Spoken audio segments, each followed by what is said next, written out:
Well, thank you, everyone. I wanted to say, too, that I'm not actually a historian, but Peter just said I was. So since he's actually a historian, he must be right, but I know that I'm not. So I did want to give a shout out because I'm wanting to go last because as Peter always presents, I always say to him, you know, it's a tough act to follow. So I've had to follow Peter it's a lot. It's a long act to follow. Well, I'm going to be a little bit long. I apologize, but I just think it's great that we have these winter symposiums. I think it's great that you know, people like Janet, Emily, Lanny, Peter, and whoever else that I haven't mentioned have been able to research and do all this great stuff over the years.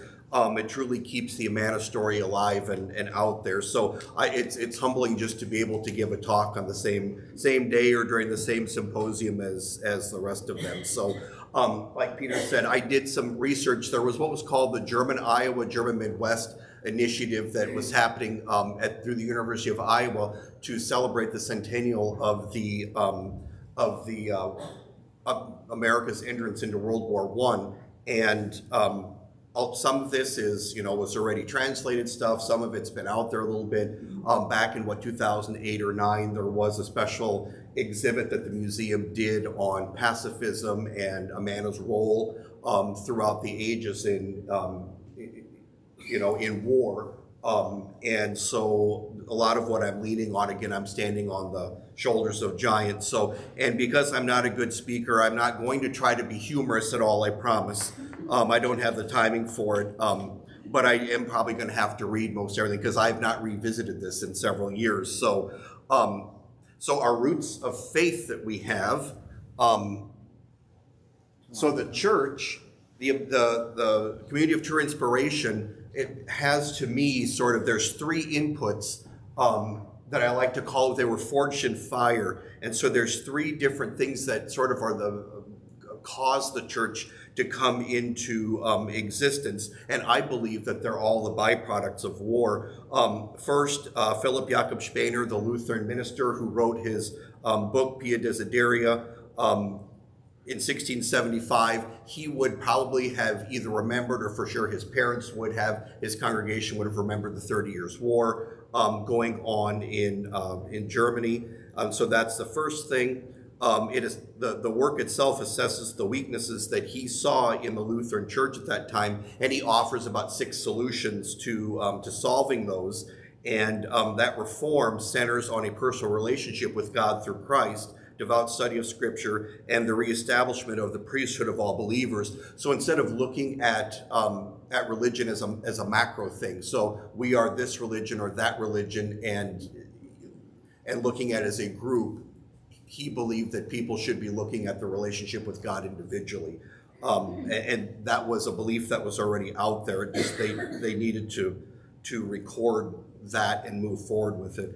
Of course, there are pietistic circles that formed in the Frankfurt area among university students, also in the cities of Dresden and Leipzig, and pietism itself spread throughout Germany, Switzerland, and Scandinavia. And while pietism was meant to reform the church from within, it ultimately split into several distinct branches. One of these was radical pietism, and that is what the Amana church comes from. They were individuals known as separatists. So they were in the Lutheran church, but they said, this whole thing is broken, I'm going to step out of the church. And there were thousands of these people that left the church in the late 1600s, especially the very early 1700s.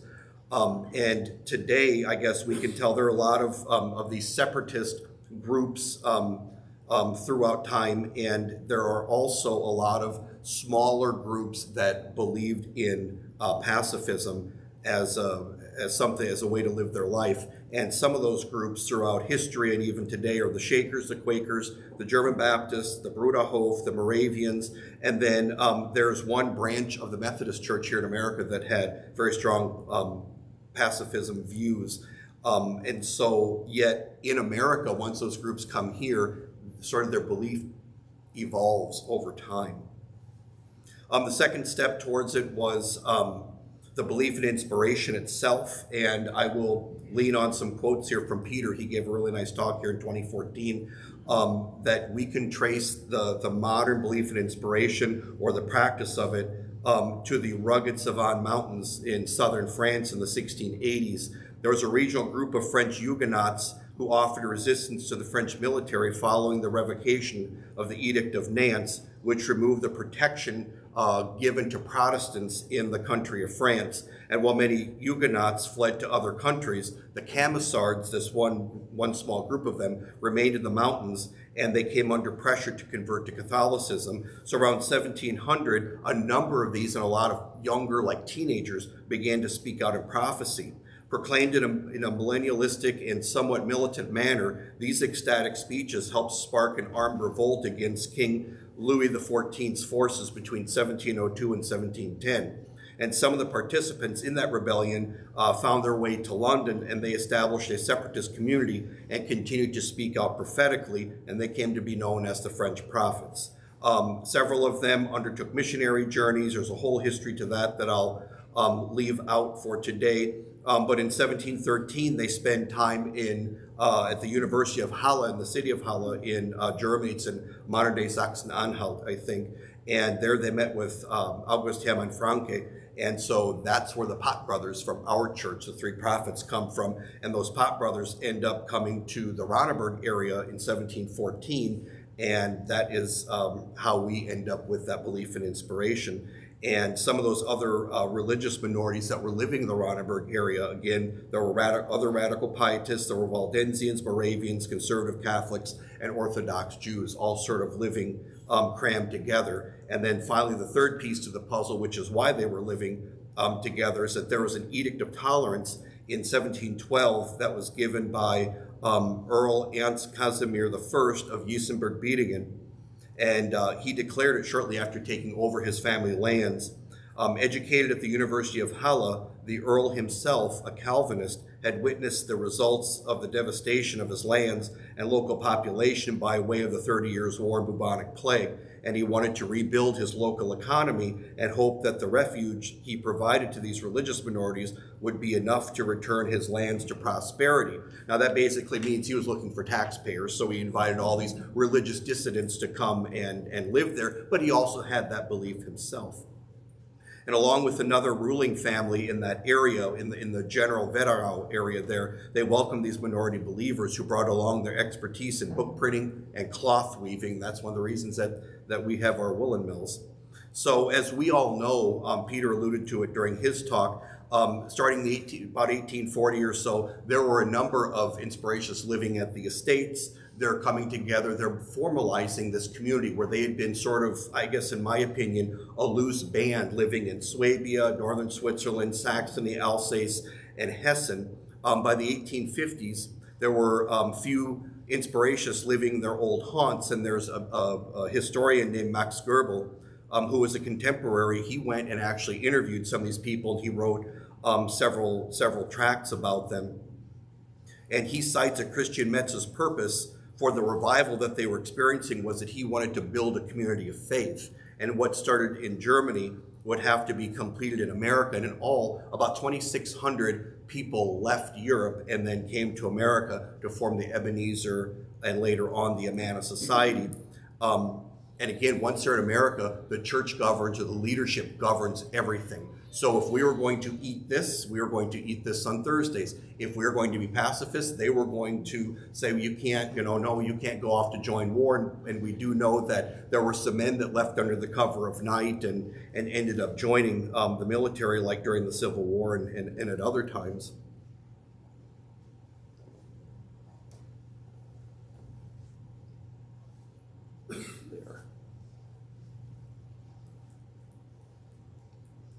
That was that one. I got a little too excited. There we go. Okay. So communal living. So now, okay, we all know Amana's history. So from 1855 to 1864, this 10-year period where there were about 1,400 inspirationists that were stuck either in Ebenezer or in Amana, split between these two, they were left twice as vulnerable to the impending military drafts during the onset of the Civil War. And when it finally came, the Amana Society sought exemption for its members based on pacifistic beliefs. And there are some things that are written about this. I'm going to leave out most of it for today because we'll concentrate on World War I. So in New York, the Inspirationists had a champion in their lawyer, George Babcock. He worked closely with the state authorities on the Inspirationists' behalf. The Inspirationists were allowed to pay a commutation fee, funding another soldier to go in that soldier's place. Now here in Iowa, the Amana Society petitioned Iowa Governor Samuel Kirkwood about the draft. He advised them to petition the Iowa legislature along with the Quakers, who finally decided that for a fee of $300 per person, all conscientious objectors would be able to be exempted. Now, some of the Inspirationists, just like we just learned, they didn't always agree with Christian Metz, and some did not agree and said, we should be total pacifists, giving our money to the government, having somebody else goes in does not solve the problem. We are supposed to be peaceful. Yet Christian Metz said, well, if we don't pay, then those boys will go to jail. And so that's a big deal. So they paid that fine. And just to compare it, the 3,300 acres of government land that they bought, which is right over here somewhere, right? They paid $1.25 an acre, and they ended up paying over $5,000, which is well more than that, just to keep those 16, 17 boys from having to go to the military.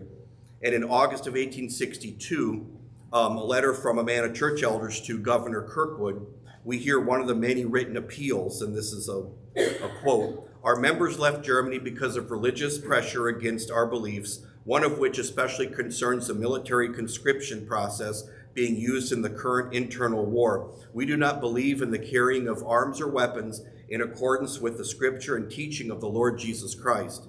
In the end, a handful of Inspirationist men left for combat, as I had mentioned earlier, and they fought in the American Civil War.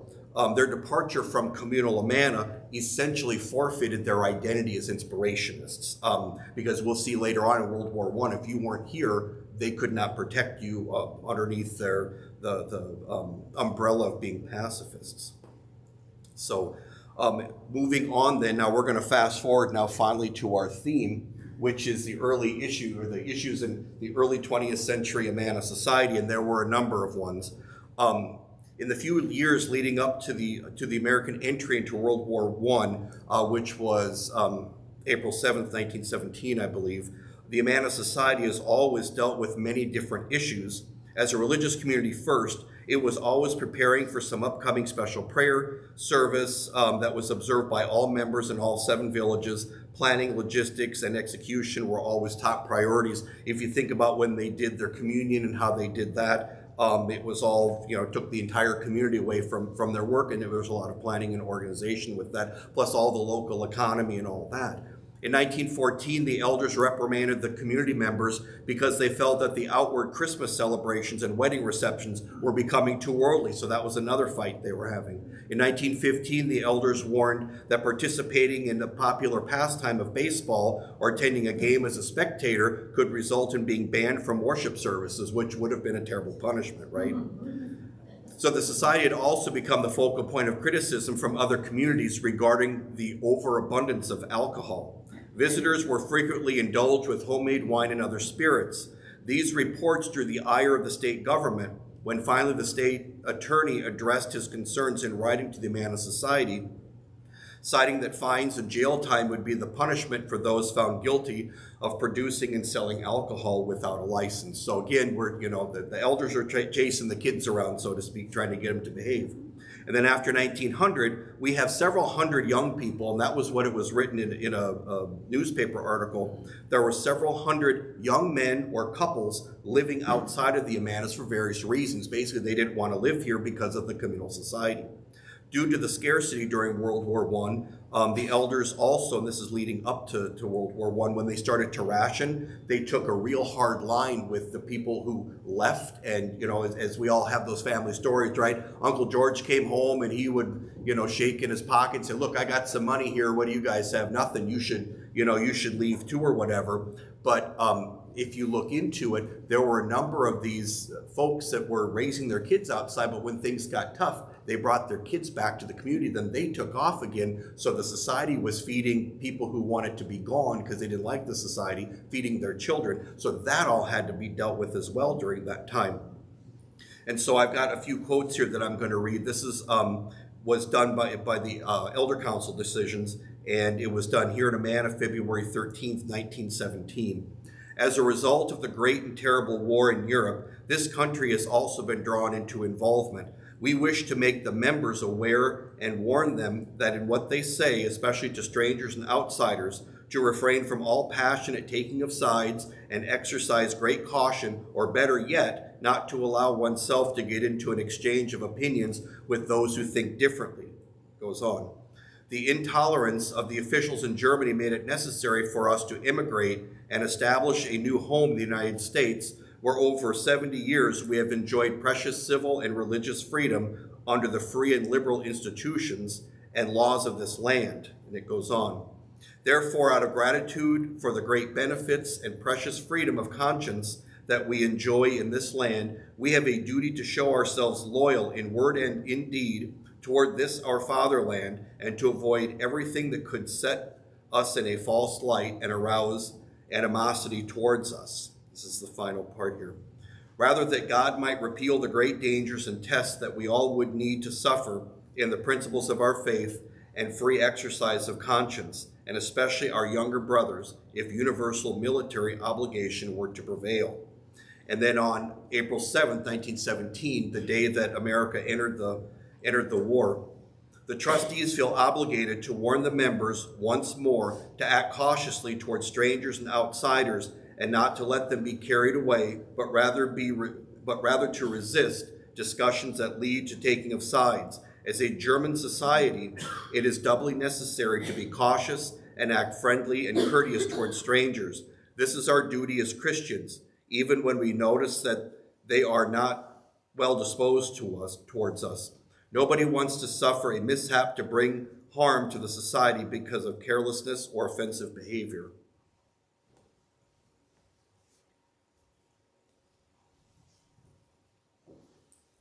So in May 1917, just a month after we go to war officially as a country, several of the trustees traveled to Des Moines to meet with the Adjutant General Guy E. Logan, and they presented their concerns before the Senate, that they were members of a communal society based on the doctrine of the Lord Jesus, and according to the basis of their faith, may not bear arms or perform military service, and very much wish that the legislators would add a provision that all who do not bear arms for reasons of conscience could be exempt from military service. The trustees explained that their forefathers primarily immigrated from the fatherland to avoid coercion upon their conscience, and came to this country where the Constitution guarantees all persons freedom of religion and conscience to serve God according to their faith and conviction. Upon this point, they had enjoyed such freedom, and during the Civil War, the legislature in Washington made exemptions for those who, for reasons of conscience, may not go to war, for which an exemption fee was paid. In the Inspirationist history, right, the chronicle of the Amana Society, it describes that Mr. Logan was quite sympathetic towards Amana's cause. He cautioned them that the decision would not be his ultimately, but if colonists were drafted, they'd likely perform non-combat duties, such as working in the arsenals and as medics. So at least to some point at this time, the leadership of the society was cautiously optimistic that their boys might not be able to get exemptions to serve, or at least if they did, they would definitely be doing non-combat roles. In July, the situation would change for the worse and would turn to the beginning of a very difficult time for the Amana Society. President Wilson's call for troops forced 11 Amana boys to report to Iowa County, to Marengo, to register and have their physicals.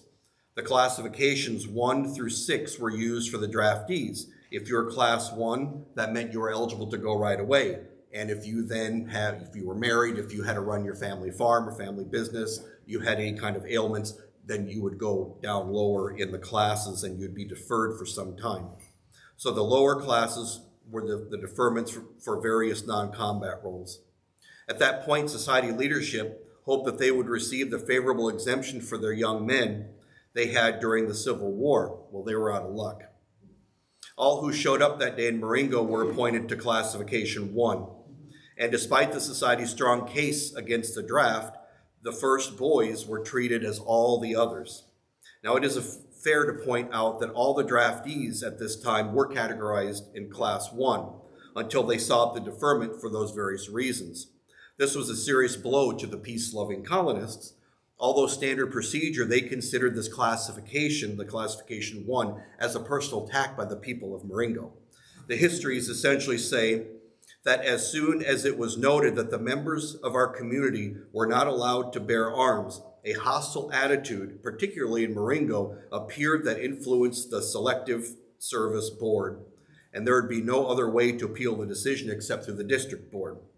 So in September then of 1917, the first of the Amana boys called up were to report to Marengo with others in Iowa County, and in the time between July and September, there had been no resolution about their draft status. Yet once called to Marengo, all registrants were sent home, much to the delight of the society. They report in the histories that even the Amish and the Mennonites were already engaged in military service in other areas and were experiencing severe trials. Lastly, in December, the remaining 66 Amana boys registered for the draft received their questionnaires regarding deferments. They had 7 days to return the papers to Selective Service in Marengo, and at the time, several of the brethren trustees were again sent to Des Moines to seek advice from Guy Logan regarding the difference in the classifications and how to proceed with language pursuant to the non-combat status.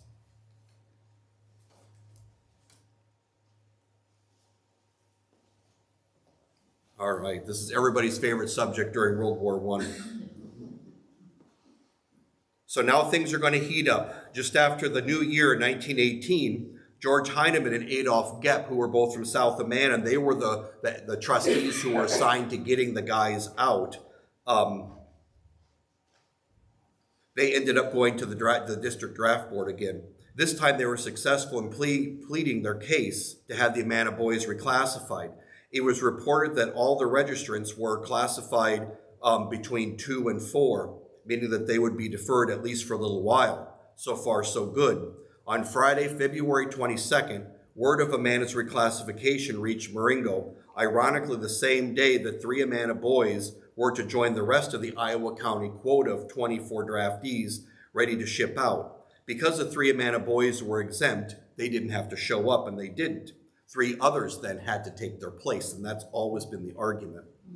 A Times Republican article from Marshalltown and several articles from the Marengo Sentinel insist that the Amana boys were exempt from the draft and that their absence from the farewell ceremony that day aroused the ire of the local citizens in attendance. In the place of the Amana boys, 3 new draftees had to step in. This act was perceived as disloyalty, and it led local citizens to fight back on several fronts. First, phone calls began to circulate the rest of the county, plus the town of Oxford and Johnson County. And on the afternoon of Sunday, February 24th, an angry mob gathered in Marengo to show the Amanas how they felt. The Marshalltown paper quoted an angry mob participant about the warning sent to Amana that the women and children of the neighborhood had better be removed until the mob got through with the men. They didn't want them to see what they were going to do to them. Now, the Inspirationist histories and the paper both record that cooler heads prevailed, but the histories here also record that the Marengo sheriff deputized 20 men to assure that the mob wouldn't take action against the colonies, and also not cited in the Marengo Sentinel, the Times Republican. The histories here claim that they armed themselves with rifles and revolvers in order to assail the communities with murder and burning, and that was the direct quote. Reported nowhere else, stories in the Amanas persist that when all this happened, the angry mob had actually left Marengo and was finally stopped about a mile or so from South Amana. Now, secondly, the angry mob assailed Attorney General Havner of Marengo, who would be leaving for Washington, D.C., for helping to secure the exemption for the Amana Society members. Additionally, they harshly questioned Iowa County Democratic leader Thomas Stapleton and J.F. Kirby, who was a U.S. draft appeal agent. Kirby was able to quiet the crowd and to somewhat diffuse the situation. He argued that the decision to allow the exemption for the Amana Society was based on the legality of the Constitution. And finally, a petition circulated against the Amana exemption was sent to President Wilson. They claimed that an exemption based on religious freedom was bogus. At the end of the meeting held that day, a resolution was also made that any mob violence and threat would not be tolerated in the future. Days later, the first number of damning articles against the Amana Society would appear in local papers. This one from the Marengo Sentinel from February 26, 1918 speaks how the Amana colony has merely been tolerated over the years in Iowa County.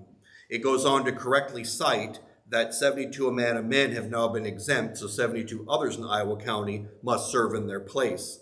It further accuses the Amana Society members of being lazy, not producing as much as on their farms as private farms in Iowa County, and makes the argument that they are in fact dependent on the society for all their needs. This argument was justifiably made because the affidavits from the Amana Society members claimed they had dependents to work for in the colonies, essentially claiming that if they were drafted, the economic base of the Amanas would be hurt because of a lack of labor by those guys that were in that perfect working age. This was true to a certain extent, but the author of the article understood that labor shortages in the colony were subsidized usually by day laborers, of which there were 400 working in the society at any one time.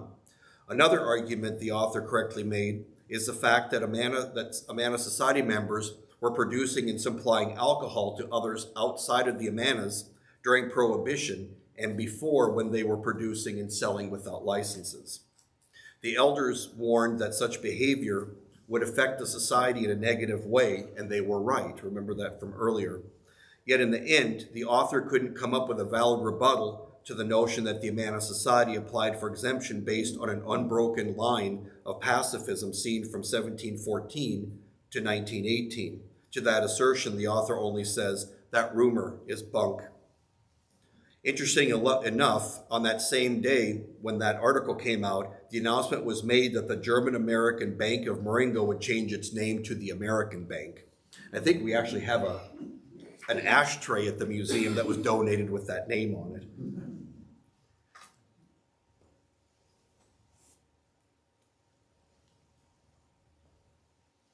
So the day and hour finally came when the Amana boys, as they were actually called at Camp Pike, Arkansas, had to report to Marengo to ship out. 27 boys joined 200 others for training at Camp Pike. Two others, George Hoog and Louis Hess, were shipped to Camp Forest Little in Georgia. The 10-hour train ride to Camp Pike probably felt like a month for these young men. Of these boys, Peter Early had a grandfather who left the society and served in the Civil War. Most of the Amana boys served in non-combat roles, such as working in the quartermaster depot, medical services, and that sort of work. A few reportedly deployed overseas. Later in August, more Amana boys were required to serve. All moved through Camp Dodge and then went south to Leavenworth, Kansas, and also to Camp Pike. It is also during this time that the Amana Society has over 30 boys serving in the military, and even several boys who had left the community prior to the draft. As the attacks against the society's loyalty persist, they print a pamphlet in English that details all that they had contributed to the war effort. And so these are just some of those highlights. There was the purchase of $133,000 of Liberty bonds, $22,000 in war saving stamps, over $3,800 went to the Red Cross, over $4,300 to the Army YMCA welfare work, among thousands of pounds of garments. 2 of the 4 active physicians of the Amana served in the military, and the woolen mills had been turned over to fill government contracts for blankets. And at its peak, the society produced 3,000 per week during the war and produced a total of 35,000 blankets. Now, adjusted for inflation, if you take in total what the society had given, they would have given a total of $3 million in today's dollars, and that was roughly about $2,000 per member.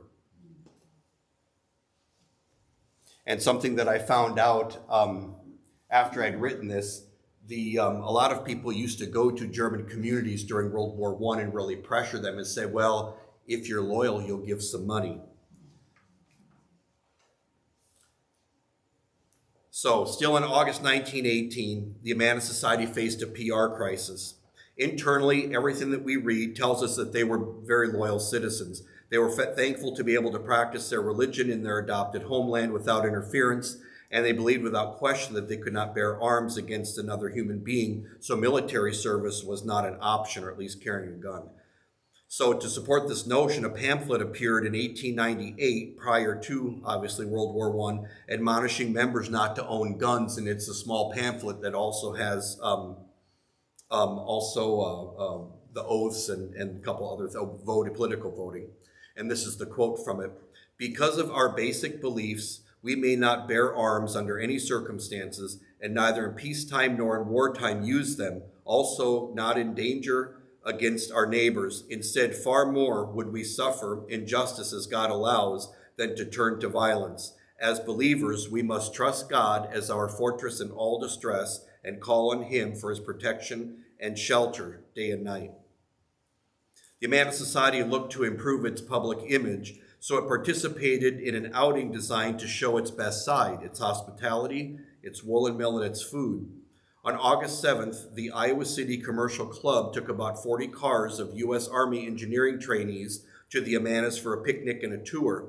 The day started just north of the village of Amana at the Schulwald, and the pine grove that the school kids had planted. The cool breeze through the pines was described in several positive articles by 3 reporters invited to bear record for the day's events. Several speeches were given, followed by lunch for about 200 people.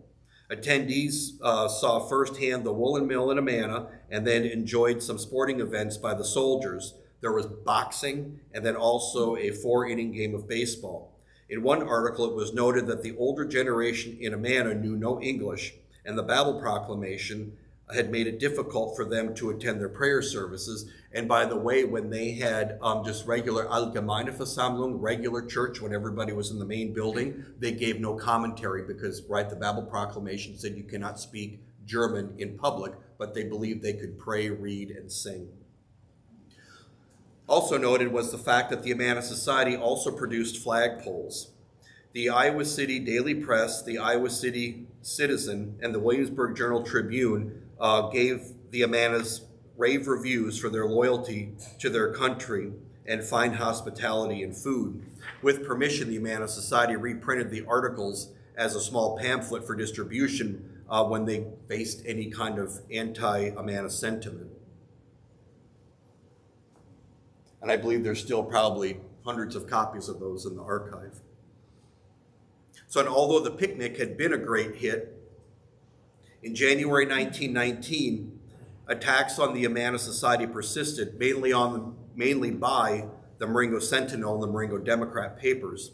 Among other accusations, the papers accused Amana of having more foxy bootleggers than other towns of similar size, and that members were punished for marrying and having children, and likewise voting. While there are smatterings of truth in these accusations, real issue was taken by the society when matters of loyalty were aired. Following the Marengo Sentinel, the Times Republican of Marshalltown called for the Amanas to, and this is the quote, stop abusing freedom. And it says this, that might be what's up there. "These people can no longer take advantage of everything that is offered in free America and free Iowa and give nothing in return. They must put away their foreign system of local government, stop teaching in a foreign tongue, and conducting their schools in the spirit of some foreign land rather than America, reform their customs, and become Americanized." The article goes on to rehash the issues related to the draft and accuse the society of dodging the first Liberty bonds. An article by the Williamsburg Journal-Tribune refutes that accusation by citing that the society's willingness to give stood in strange contrast with many instances outside the community. Now, all this continuing trouble led to the probe by society leader George Heinemann, who had worked diligently to get them out of service, and that didn't work. During the barrage of negative press, Heinemann writes to his nephew Ferdinand Ruff, who was at Camp Pike. He informed him of a request for a formal statement from Lieutenant Schaffner, camp commander at Camp Pike in Arkansas, and it was to testify to the attitude, fidelity, and usefulness of the Amana boys. Heinemann had visited the camp the previous summer to encourage the Amana boys, many of them who had never been away from the Amanas in their life before they were shipped off in the military. By the end of 1919, many of the boys were mustering out. It was a great time for the colonists who, like their returning sons, had endured prejudice as they had never before on American soil. The cost of the war was great even here. They lost a piece of their religious freedom that they came to America to experience. The war drove an even deeper wedge between the Amanas and their Iowa County neighbors. Yet for some colonists, the last several years would have been like nothing if only their loved ones had returned. Several boys died during their service.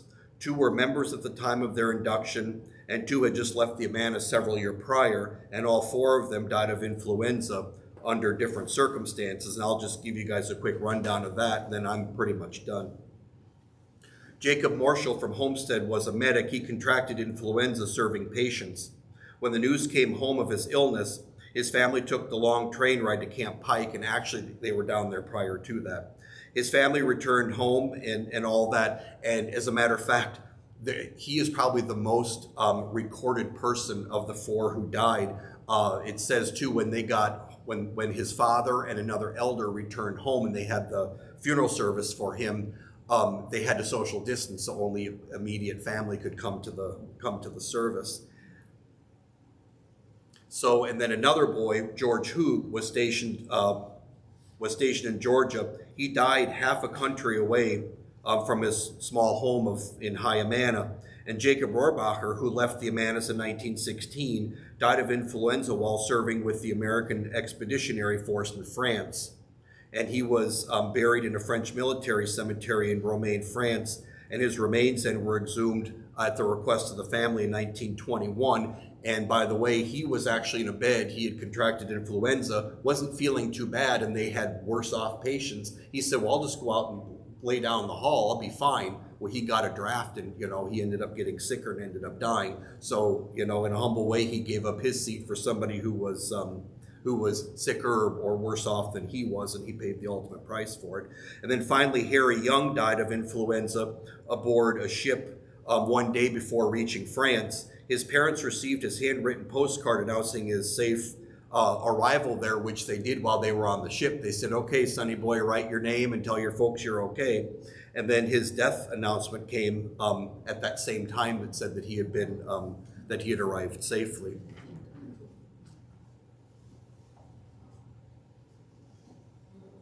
There.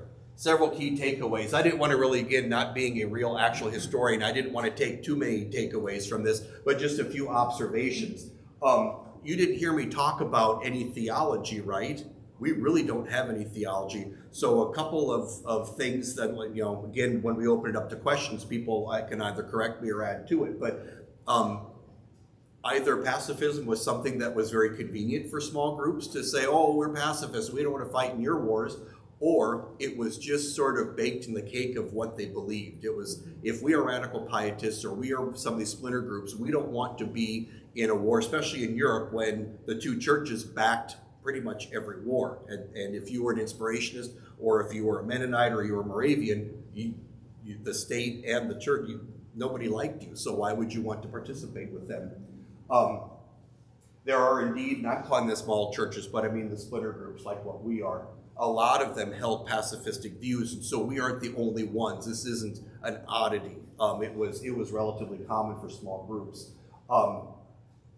Pacifism only comes up when there's a prospect of war. Again, I don't remember learning about it in Sunday school. I don't know if we've ever had anything that we've listened to in church about it over the years, but it exists in our history. War in Europe had to be backed by one of the 2 churches. I had just mentioned that. So that meant that the small churches were put in the crosshairs at that time. I just did some studying on the Moravians before I came today. And so they were in the crosshairs while they were in Europe because they're a much bigger group than what the Amana group was. But even in America, during the American Revolution, there was a group of them living in North Carolina. And as we all know from our American history lessons, Britain didn't say, okay, we're going to rage against our colonies. The colonies said, we want our independence, but not everybody, right? I mean, there were the Tory groups So half of the people living in the colonies at that time thought, well, I think independence from England would be good. The other half said, no, no, I want to be an English citizen. So literally you were fighting your neighbors. So some of these Moravians who held pacifistic views, and they were very strong while they were in Europe, once they're here, 1770s, early 1780s, they're living in North Carolina, this one particular group, and some pro-American army people came to them and they beat up the local pastor. The boys ran off the timber to hide because they were trying to conscript them and force them into military. So to me, there's always that difference.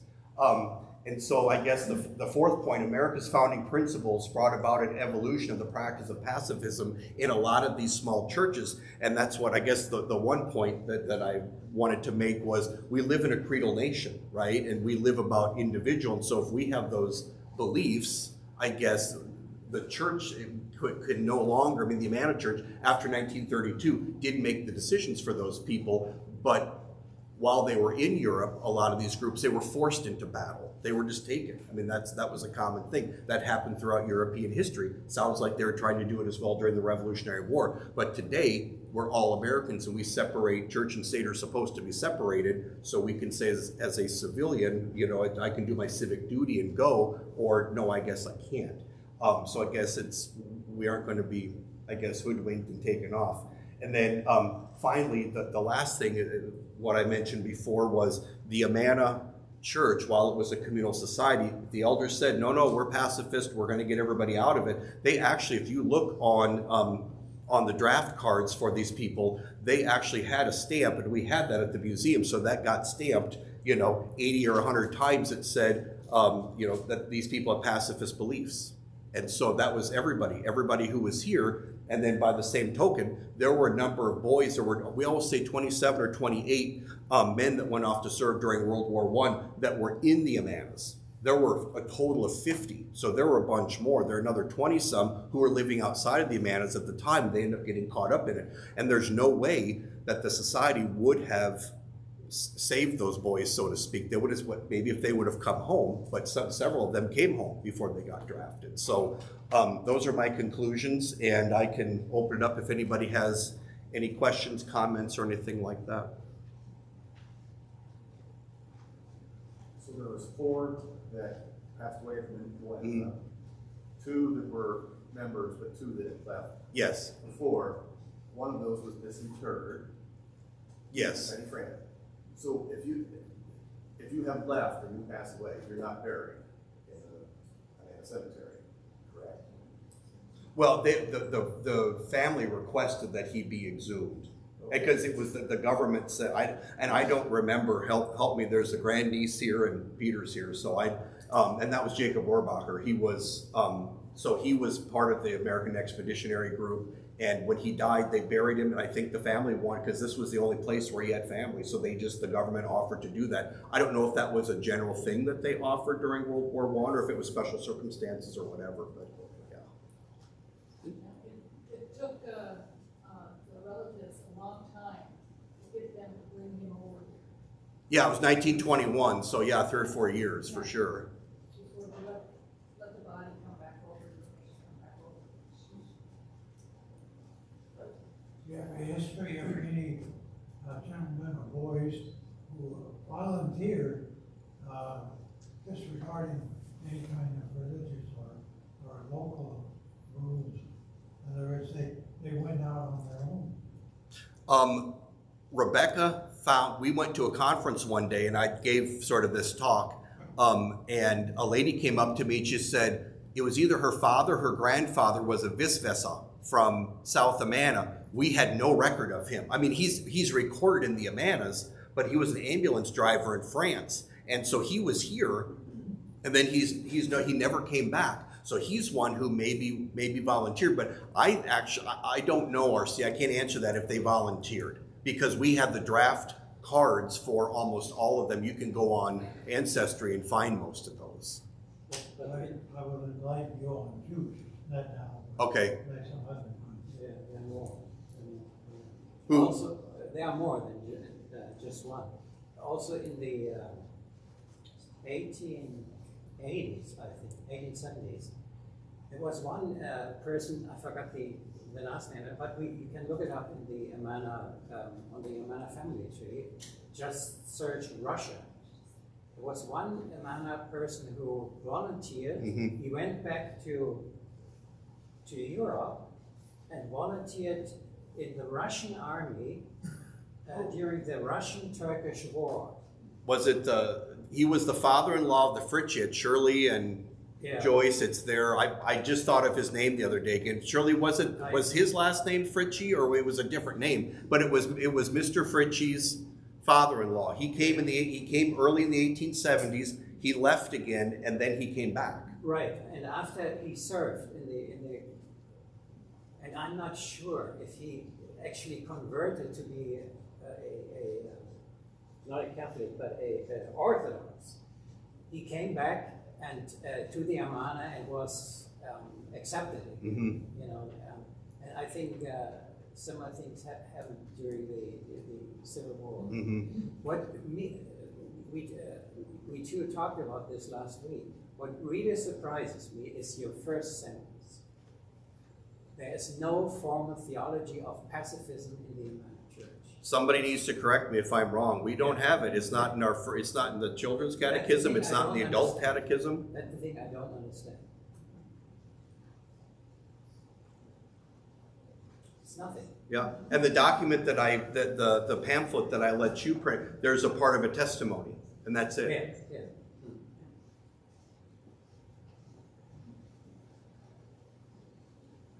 Yeah, it's a